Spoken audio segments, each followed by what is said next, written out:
퇴임을 4일 앞둔 김명수 대법원장이 민주당 최광욱 의원에게 유죄 판결을 내렸습니다. 하지만 이미 최 전 의원은 임기를 80% 이상 채운 상태였습니다. 지연된 정의는 정의가 아니라는 비판도 거세지고 있습니다. 그럼에도 불구하고 최 의원, 어제 재판부의 판단은 존중한다면서도 사과의 말 하지 않았습니다. 고개도 숙이지 않았습니다.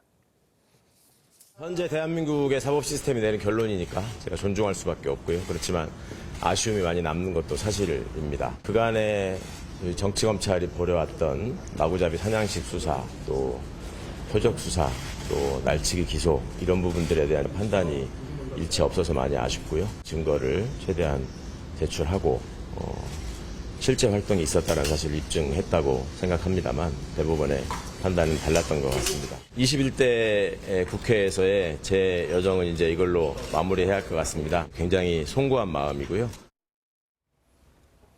자, 결국 최광욱 의원이 발급해줬던 조국 전 장관 아들 인턴 확인서 가짜 1심, 2심, 3심 다 똑같습니다. 재판만 오래 걸렸을 뿐이지 대법원 판결까지 나왔습니다. 자, 임기 내내 여러 논란을 낳았던 최 의원, 결국 이로써 의원직을 잃게 됐어요. 최광욱 전 의원은 법무법인 근무 당시 조국 전 법무장관 아들에게 거짓으로 인턴 확인서를 발급해준 혐의로 기소가 됐죠. 대법원은 결국 최 전 의원이 입시 공정성에 대한 신뢰를 훼손했다는 원심을 확정했습니다.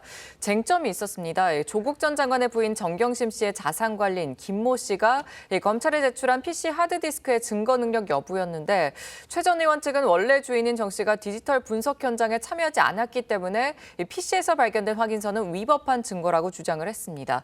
하지만 대법원은요, 정경심 씨가 김 씨에게 하드디스크를 숨기라고 지시하면서 처분 권한을 사실상 넘긴 것이라면서 관리 처분 권한을 가진 김 씨가 참여했기 때문에 문제가 없다는 취지로 검찰의 손을 들어준 겁니다. 최 전 의원은 바로 의원직을 상실할 수밖에 없고요. 집행유예 2년이 확정된 최 전 의원, 집행유예 기간인 2년간 피선거권이 박탈돼서 내년 총선에 출마할 수 없게 됩니다. 또 변호사 등록도 취소가 되는데요. 집행유예 기간 2년이 끝나도 추가로 2년간 변호사 등록도 할 수 없게 됩니다. 예. 자, 최광욱 의원이 국회의원 된 다음에 이 저지른 범죄 아니잖아요. 국회의원 되기 전부터 이 범죄에 저질렀었고 이 문제 때문에 논란이 있었습니다. 그럼에도 불구하고 열린민주당 공천 받았죠. 당선됐습니다. 그리고 계속 재판을 끌어왔던 거예요. 오늘 조선일보 기사 보시겠습니다. 자, 사설인데요. 임기 83% 지나서 최광욱 의원직 상실. 이게 과연 정의인가? 변호사시니까 바로 질문 드리죠. 어떻게 보십니까? 최광욱 전 의원께서 확정됐으니까 전 의원이시죠. 전 의원께서 페이스북에 이렇게 쓰셨더라고요. 양심 세력이 이 나라를 제대로 돌려놓을 것이다. 양심의 털난분 아닙니까? 저는 그런 생각이 들 수밖에 없는 것 같아요. 개인적인 표현입니다. 유죄 확정 판결을 받았는데 그에 대해서 어떻게 보면은 그 사과나 이런 부분은 하지 않고 양심 세력이 이 나라를 제대로 돌려놓을 것이다라는 것을 보면서 저는 한탄을 금할 수가 없었는데요. 지금 그 대법원 전원합의체에 가서 지금 1년이 넘게 사건을 끌었습니다. 아시다시피 대법원 전원합의체 같은 경우에는 새로운 판결을 하거나 어떻게 보면은 사안에 대해서 쟁점이 뚜렷한 사건에 대해서 우리나라의 최고 대법원에서 판단을 하는 것인데 이 사안은 이미 이 쟁점에 대해서 정경심 교수 사건에서 증거 능력을 인정했던 사건이기 때문에 이른바 심리불속행으로 3개월 만에 기각해야 되는 사건입니다. 실제로 보면은 그 김성교 국민의힘 전 의원 사건도 대법원에 와서 3개월 만에 끝났고. 다른 사건들은 빨리빨리 끝났군요. 그렇죠. 그리고 지금 김태호 강서구청장 사건도 딱 3개월 만에 끝나버렸습니다. 이 사건도 똑같은 겁니다. 그럼에도 불구하고 이와 같이 이제 1년이 훨씬 넘도록 대법원에서 끌었던 것은 김명수 대법원장의 특혜, 하위와 같은 은혜를 입었다라고 볼 수밖에 없는 그런 사건이기 때문에 그렇고 특히 지금 그 조국 전 장관은 이 사건에 대해서 지금 최광욱 전 의원에 대해서 가족들보다 우리 가족들 나보다 이 사람을 더 좋아한다 이런 글을 올렸는데 아빠 찬스 무제한 사용할 수 있도록 해준 사람이기 때문에 그렇지 않냐는 비아냥을 들을 수밖에 없는 그런 상황이 된 것 같습니다. 자, 그런데 갑자기 임기 6일 남기고 갑자기 웬 재판 그랬는데 그래서 무죄 나는 거 아니야 했는데 그래도 결과는 유죄였어요. 왜냐하면은 이게 무죄가 만약에 나온다라고 할 경우에는 정경심 교수를 비롯해서 조국 전 장관의 1심 판결 줄줄이 다 증거 능력에 대해서 다시 판단해야 되는 그런 부분이 있습니다. 그런데 드린 것처럼 정경심 교수에 대한 유죄가 이미 확정 판결이 되면서 그 증거에 대한 증거 능력은 이미 논란의 여지가 없게 된 거죠. 그럼에도 불구하고 이 사건을 특정 그 재판장이 본인 소부에서 가지고 있다가 1년까지 있다가 이걸 전원합의체에 넘겼던 것은 재판을 끌려고 했던 의도가 있지 않느냐라는 그런 의심에서 자유롭기 어렵고 그렇다 보니까 김명수 대법원장의 어떤 재판 자체가 특정 세력에 경도된 한마디로 시대 정신인 공정의 현저히 어긋난 재판이 아니었나 하는 그런 비판에서 자유롭기 어려운 거죠. 자, 그러면서 무슨 얘기가 나오느냐. 그 최강욱 의원이 그동안 국회의원직 유지하면서 받아간 세비만 얼마냐 막 이런 얘기가 나와요. 뭐 7억이다. 그 최고위원회에서 세비를 강조하시는 장해찬 최고위원님. 이거 어떻게 나온 얘기예요? 이 7억이라는 게? 이게 최강욱 의원의 임기 동안 최 의원에게 직접 지급된 세비만 7억 이상이라는 것이고요. 보통 제가 확인해 보니까 1,300만 원 조금 안 되는 금액이 한 달 세비로 국회의원들에게 지급이 됩니다. 한 달에 1,300만 원. 네, 그런데 이 단순히 여기서 끝나는 게 아니죠. 제가 김남국 의원 윤리위에서 제명 안 하기로 민주당이 방탄했을 때 한번 정리를 해봤는데요. 예. 국회에서 국회의원들에게 의원실 직원들 월급을 포함해서 뭐 의원실 유지비, 또 차량 운행비, 뭐 입법 정책 개발비 등등 국민이 다 부담하는 포함하면 네, 국민 세금으로 나가는 돈이 한 달에 6천만 원이 넘어요. 6천만 원. 네, 6천 몇백만 원대였던 것으로 제가 기억을 합니다. 예. 이 공식적인 자료를 제가 국회 정보공개 사이트를 통해서 알아내서 공개했던 기억이 나는데요. 그러면 세금 7억이 아니라 훨씬 더 많은 수십억대의 세금이 자격 없는 최강욱 전 의원 의정활동하는데 쓰였던 셈입니다. 그런데 만약 재판이 조금 일찍 당겨져서 제대로 판결이 나왔다면 보수 정당의 김성교 전 의원에게 하듯이 2심 선고 이후에 몇 개월 만에 대법원 확정 판결이 빨리빨리 나왔다면 한 달에 6천만 원 이상 들어가는 우리 국민의 세금을 훨씬 더 아낄 수 있지 않았겠나 하는 아쉬운 마음이 드는 거죠. 예. 물론 재판이라는 게 때에 따라서 길어질 수도 줄어들 수도 있는 것입니다만 김명수 대법원 체제에서는 유독 보수 인사에 대한 재판은 빨리 진행시키고 조국 전 장관을 포함해서 송철호 전 울산시장, 황운하 의원 그리고 이번에 최강욱 전 의원까지 이 진보 진영 인사나 민주당 인사에 대한 재판은 하염없이 늘어지는 일관적인 행태를 보여왔기 때문에 재판 지연조차도 하나의 특혜다라는 비판을 피해가기는 어려울 것 같습니다. 예, 알겠습니다. 자, 방금 들어온 소식 하나 전해드리죠. 윤석열 대통령이 이재명 대표에 대한 그 체포동의안 요구서를 제가했습니다. 자, 이러면 이제 국회로 송부가 되는 겁니다. 일단 불체포 특권이 있기 때문에 국회에 체포동의 요구서가 보내져야 되는데 윤석열 대통령이 여기에 사인을 했다. 보내라. 라고 했다는 겁니다.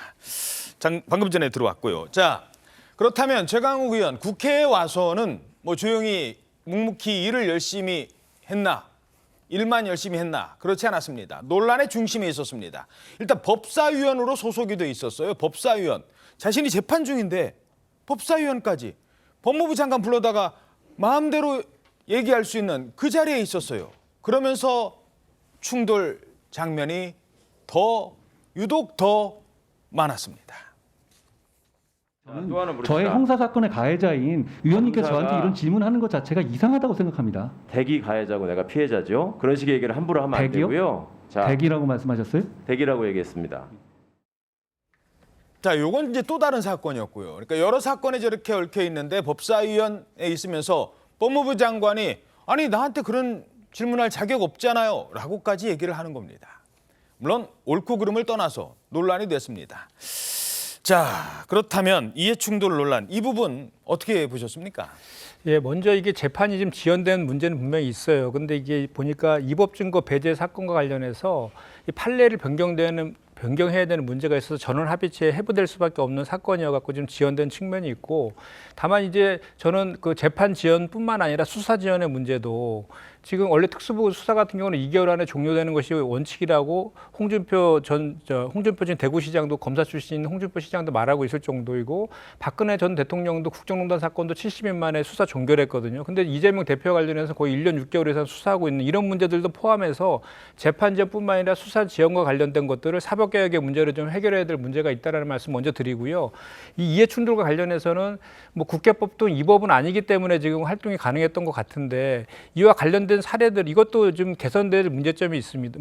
개선돼야 될 지점이 분명히 있는 것 같아요. 명확한 기준을 좀 만들 필요가 있는데, 과거에도 박덕흠 의원도 국토위에 재직하면서 가족 회사한테 그 정부의 공사를 수주한 문제가 있어서 이해충돌 문제로 수사까지 받는 그런 일도 있었고, 지금 그 보훈부 장관으로 들어온 박민식 장관 같은 경우에도요, 2008년도에 그 법사위에 근무하면서 변호사로 재직을 하면서 16건을 수임해서 변호사법 위반의 논란까지 있음에도 불구하고 장관에 그냥 임명한 적도 있거든요. 그러니까 이런 것까지 다 포함해서 뭐 지금 이 최강욱 전 의원 같은 경우에는 이 법은 아니기 때문에 한 것인데, 이 법적인 것도 그렇게 그 같은 상임위에서 근무한 활동했던 이력들도 있습니다. 그래서 좀 국회에서 국민의 눈높이에서 명확한 기준을 만들 필요는 있겠다, 이 말씀 드립니다. 예.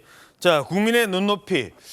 글쎄요, 이해충돌 논란에도 불구하고 법사위원으로 있는 거 다른 사람도 뭐 있었다고 합니다만, 글쎄요, 이런 얘기까지 했던 의원이 있었나요? 성희롱 논란, 뭐 더 이상 얘기하기도 좀 거론하기도 그런 이른바 짤짤이 이 논란, 이로 인해서 당원 자격정지 결정 났잖아요. 그런데 어떻게 됐죠? 6개월 징계를 받기도 했지만 이 징계 역시 차일피일 미뤄집니다. 징계도 미뤄져요. 결국 이루어지지 않았습니다. 중에 최강욱 의원이 성희롱성 발언을 했다는 의혹이 짤짤이 하냐 뭐 이렇게 말했다는 거 아닙니까? 김남국 의원에게. 네. 여성들의 오해에서 비롯된 것 같아요. 상관의 MBC가 없는 거죠. 서로 감싸려고 하면서 일만 더 키우고 창피하죠. 솔직히 모욕적이고 우리 당이 이렇게 망가졌다는 거가 되게 수치스럽고요. 모든 의원님들이 만장일치로 최종 결정을 했다는 점을 말씀드립니다. 해명하는 과정에서 부인하면서 그걸 진실로 믿는 피해자들에게 심적 고통이 계속적으로 가해졌다. 이 부분에 대해서는 무겁게 받아들였다는 점을 말씀드립니다. 자, 이 성희롱 논란으로 징계 결정된 지 1년이 넘었습니다. 그런데 미루다가 결국 어떻게 된 겁니까? 이러면 의원으로서의 징계는 의미가 없어진 거잖아요. 민주당 윤리위는요, 대체 무슨 짓을 해야 열려서 징계를 확정하는지 모르겠어요. 최강욱 의원의 이 짤짤이와 관련된 성희롱 논란, 그 공개된 채팅방이라고 할까요? 온라인으로 모이는 회의방에 여성 보좌진이 있음에도 불구하고 굉장히 부적절한 단어를 썼던 이 논란도 결국 유야무야 묻혀서 징계가 확정되지 않았고요. 예. 천안함 용사와 유족들에게 막말을 한 권칠승 의원, 여전히 수석 대변인 잘하고 있습니다. 이러한 막말 사례가 끝없이 터져도 징계를 안 해요. 반면 국민의힘은 최고위원이라 하더라도 다 징계하고 최고위원 사퇴까지 이끌어내지 않습니까? 그러니까 바로 이런 모습 때문에 누가 잘못을 해도 개딸들의 지지를 받고 강성 팬덤이 응원해주면 징계하지 않는 모습 때문에 더 이상 대부분의 국민이 민주당을 더 윤리적인 정당이라고 생각하지 않는 것 같고, 진보가 과거에는 도덕성을 보수에 비해서 우월한 무기로 활용을 해왔었는데 이제는 저작거리에서 농담으로라도 민주당이 더 도덕적이라는 말은 나오지 않죠. 바로 이런 모습 때문입니다. 예. 자, 그런데 여기서 좀 따져봐야 될 내년 총선을 앞두고 조금 뭐 개인의 문제라기보다는 이거는 구조적인 문제이기 때문에 내년 총선에서 또 반복될 수도 있기 때문에 따져봐야 될 문제가 있습니다. 바로 위성정당의 문제입니다. 최강욱 의원 어떻게 국회에 입성했죠? 열린민주당? 지금은 없어진 그런 정당 갑자기 만들어가지고 민주당으로 합당하고 앞에 또 1번은 빠져요. 그리고 막 다른 사람이 들어와요. 자기들 마음대로 회전문식으로. 그래놓고 국민의 대표를 해요. 자, 내년 총선 앞두고 정치권에 이 문제가 있습니다. 위성정당 꼼수. 자, 당시에 열린민주당 비례대표 1번은 김진애 후보, 2번이 최강욱 후보, 4번이 김의겸 후보였습니다. 나중에 김의겸 후보는 당선이 안 돼요. 그런데 1번 김진애 후보가 의원직을 사퇴해 줍니다. 그리고 나서 김의겸 의원이 돼요. 비례로. 지금 뭐 비례에 대해서도 논란이 많습니다만 이 문제 지금 아직까지도 해결을 못하고 있어요. 내년 총선 때는 어떻게 할 건데요? 또 열린민주당 만들 겁니까? 또 다른 위성정당 만들 거예요?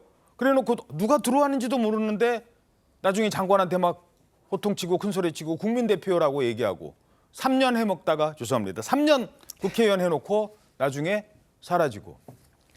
자, 이 문제인데 일단 그 기소 당시 그때도 사실은 신분이 김지아 기자 이 공천 줄 때도 기소 단계 아니었나요? 그때도? 네, 최재원 의원이 기소될 때 문재인 청와대에서 공직기강 비서관을 맡고 있었죠. 그러니까 기소된 이후에 총선에서 비례대표로 국회의원이 된 겁니다. 말씀하신 것처럼 최 의원이 국회에 입성한 거 21대 총선이 치러진 같은 해 4월인데 현행법 위반 혐의로 기소된 상태에서 민주당의 비례위성정당 열린민주당 비례대표 2번으로 당선이 됐습니다. 당시 꼼수 선거다, 꼼수 선거의 최고의 수혜자다 이런 말들이 많이 나왔었는데 당시 검찰 기소로 부담감을 좀 토로를 하면서 돌연 사의를 표하고 더불어민주당이 아닌 열린민주당으로 향한 거고요. 이때 비례 후보 2번에 전진 배치가 된 거고 당시 더불어민주당 동료들이 좀 말리고 비판까지 했습니다. 그런데도 아랑곳하지 않고 열린민주당으로 간 거고요. 열린민주당이 4.15 총선 비례대표에서 좀 세석을 확보를 하면서 2순위에 배치됐던 당시 최강욱 전 비서관 결국 공직선거법 개정으로 좀 혼란스러운 틈을 탄 거거든요. 그래서 손쉽게 좀 당선권을 따냈다는 지적이 있습니다. 2번이었으니까요. 자, 꼼수 탄생해서 나중에는 회전문을 통한 국회 진입까지. 이런 위성정당의 문제점 지금 내년 총선 다가오고 있는데 아유 고쳐야지. 그럼 고쳐야지 하다가 지금 시간 계속 끌고 있어요. 자, 이 문제 어떻게 보십니까? 그러니까 선거법 관련된 여야의 개정 논의가 빨리 속도를 내야 될 것 같고요. 아직까지 이 정개특위에서 선거법과 관련된 논의가 좀 차일피일 미뤄지고 있는 모양새입니다. 이게 확정이 돼야만 선거구 획정 문제도 그 이후에 논의할 수 있거든요. 지역구도 사실은 인구 변화와 감소 등으로 좀 많이 바뀌어야 되는데 선거법에서 막혀 있으니까 선거구 획정은 이 총선 직전에 부랴부랴 하게 될지도 모른다는 좀 불운한 생각마저도 드는데요. 위성정당이라는 것 자체가 국민들에게 많은 비판을 받은 만큼 처음 합의할 때 나머지 모든 부분을 막 다 건드리려고 하지 말고 일단 연동형 비례제라는 실패한 제도, 우리가 이거 만들어 보니까 잘 안 됐잖아요. 지난 21대 총선에서.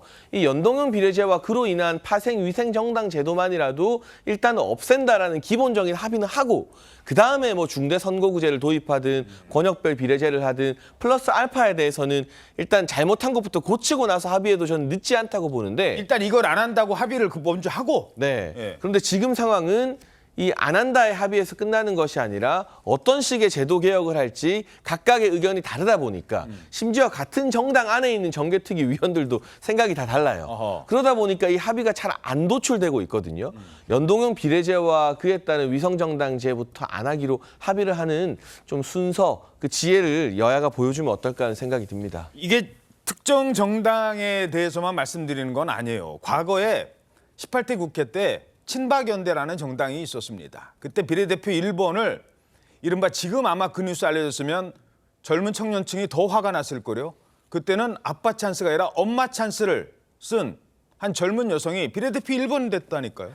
그리고 나중에 문제돼서 뭐 판결까지 나오고 그랬었는데 자, 이 문제는 어떻게 해야 될까요? 지금 장혜찬 최고께서 말씀하신 것처럼 국회가 법을 계속 위반하고 있어요. 선거구 획정도 1년 전에 하게 돼 있는데 아직도 지금 안 되고 있고요. 정개특위에서 여야 간 합의된 내용이 아무것도 없습니다. 그래서 사실 지난 총선 때도 연동형 비례대표제가 도입이 됐는데 현실과 맞지 않아서 여야가 이성정당을 만드는 꼼수를 이제 했죠. 그런데 사실 열린민주당은 정확히 얘기하면 그 이성정당은 아닙니다. 개혁적인, 더불어민주당보다 더 개혁적인 인사들이 정당을 하나 만드는 거죠. 그래서 정당 득표율로 세석을 얻은 것이고 이번 정의당 같은 경우도 사실 정당 득표율로 심상정 의원을 제외한 나머지는 전부 다 비례대표로 지금 다 의원이 되고 있는 그런 상황 아닙니까? 그래서 이런 것들 아마 정치의 생물이라 해서 정치적 지형의 변화에 따라서 아마도 국민의힘도 뭐 이준석 전 대표도 뭐 정당 상당 가능성 이런 것도 비춰지고 있는데 만약에 득표를 통해서 비례대표 의석을 얻을 수 있다라고 판단이 되면 그것도 하나의 선택지로도 가능한 그런 것이라고 보고 조금 전에 말씀드린 그 연동형 비례대표라든지 이런 것들은 여야 간에 조속히 좀 합의해서 빨리 정개특위에서 합의된 내용들을 발표를 좀 했으면 좋겠다 이 말씀드립니다. 예.